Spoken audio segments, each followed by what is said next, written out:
સુરત મહાનગરપાલિકાના અધિકારીઓની મનમાની 10થી વધુ અધિકારીઓએ ઓફિસની બહાર નોટિસ લગાવી મોબાઈલ લઈને કોઈએ પ્રવેશ ન કરવો તેવી નોટિસ લગાવાઈ। મોબાઈલમાં કરવામાં આવતા રેકોર્ડિંગથી ડરી ગયા અધિકારીઓ, જ્યારે અધિકારીઓએ લગાવેલી નોટિસથી લોકોમાં પણ અનેક તર્ક વિતર્ક થઈ રહ્યા છે।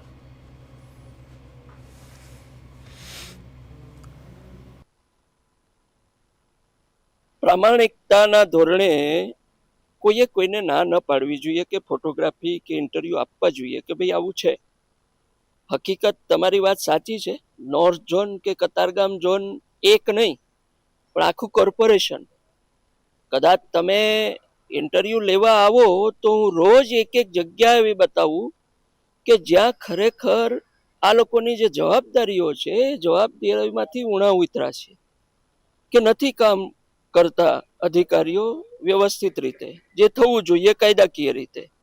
अमे घणा बधा पत्रों लखीए छीए, अमे घणा बधा पत्रों मीडियाने पण आपीए छीए। एमांथी अमुक मीडियामां छपाय छे, अमुक नथी छपाता, अमुक जाहेरमां आवतुं नथी। बाकी मारा एवा आखा 5 वर्षना मारा कार्यकाल दरमियान पुष्कळ एवा पत्रों लख्या छे, वारंवार रिमाइंडर आपेला छे કે આ જગ્યાએ ઇલીગલ ચાલે છે, આ જગ્યાએ ગેરકાયદેસર છે, આ તમારે હટાવવા જેવું છે, આમાં ધ્યાન રાખવા જેવું છે, આ જગ્યાએ અધિકારીઓ કંઈક શંકાશીલ નજરે છે।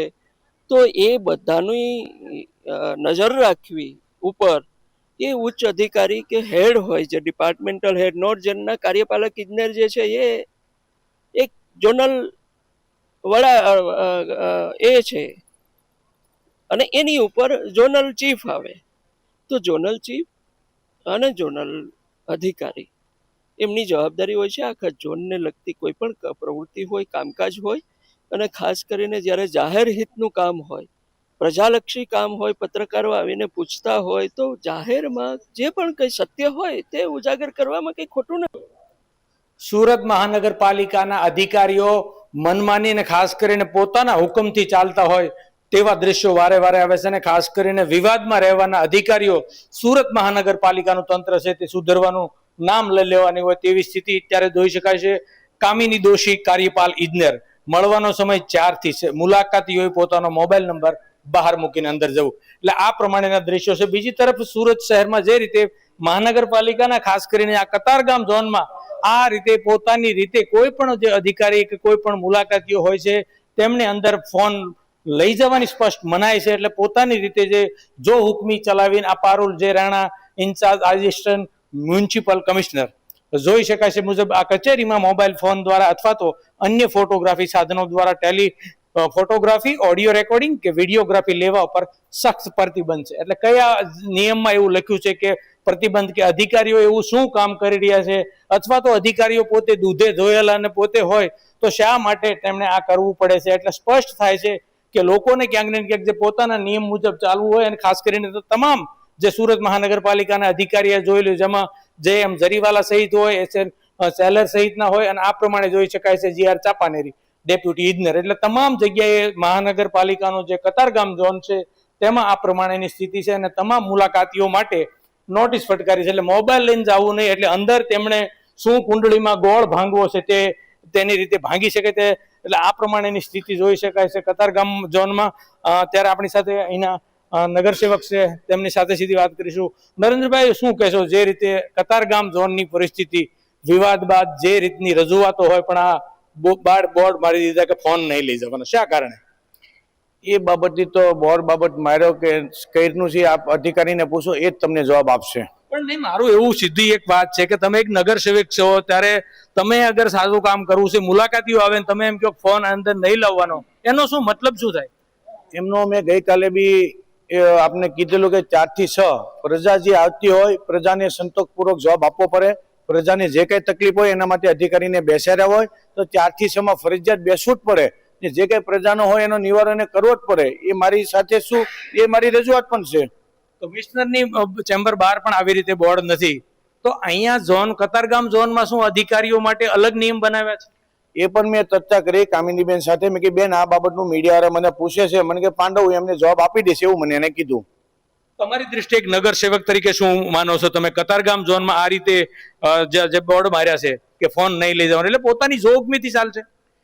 એ તો જેને ખોટું કરવું એને બી કોઈ શું કામ ભાઈ રાખવું? આ બધું જેને કામ કરવું છે તેના માટે કામ કરીએ છીએ. અમે બી પ્રજા તરીકે જ કરીએ છીએ. ભારતીય જનતા પાર્ટીનો કોર્પોરેટર શું, મને આનંદ છે, પણ ભારતીય જનતા પાર્ટીનો કોર્પોરેટર શું, પણ ખોટું થતું હોય અને પ્રજા મને રજૂઆત કરતી હોય તો મારે રજૂઆત તો અધિકારીને કરવી જ પડે, એમાં કોઈ સવાલ નથી આવતો. બીજી તરફ અત્યારે જોઈએ છે લંચ ટાઈમ હોય છે, વચમાં તો 1 થી 3 માં અંદર અધિકારીઓ નથી છતાં પણ પંખા ફરી રહ્યા છે, વીજળીનો ગેરઉપયોગ થઈ રહ્યો છે. શું કહેશો? આ રીતે હાલશે? તમારી રજૂઆત સાચી છે, તમે જે રજૂઆત કરી છે જોઈ નથી, પણ અત્યારે જોઈ અને એને કહીશ ભાઈ 1 થી 3 ન હોય તો પંખા બંધ રાખો. વાત સાચી છે તમારી બરાબર. અત્યારે મારે તો અનલીગલી બાંધકામનો હું પડ્યો નથી અને પડવા માંગતો પણ નથી.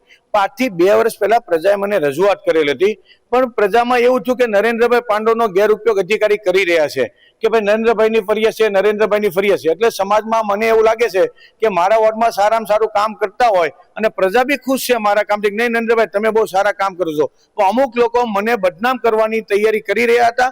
એટલે ના છૂટકે મારે મીડિયામાં આવવું પડ્યું હતું.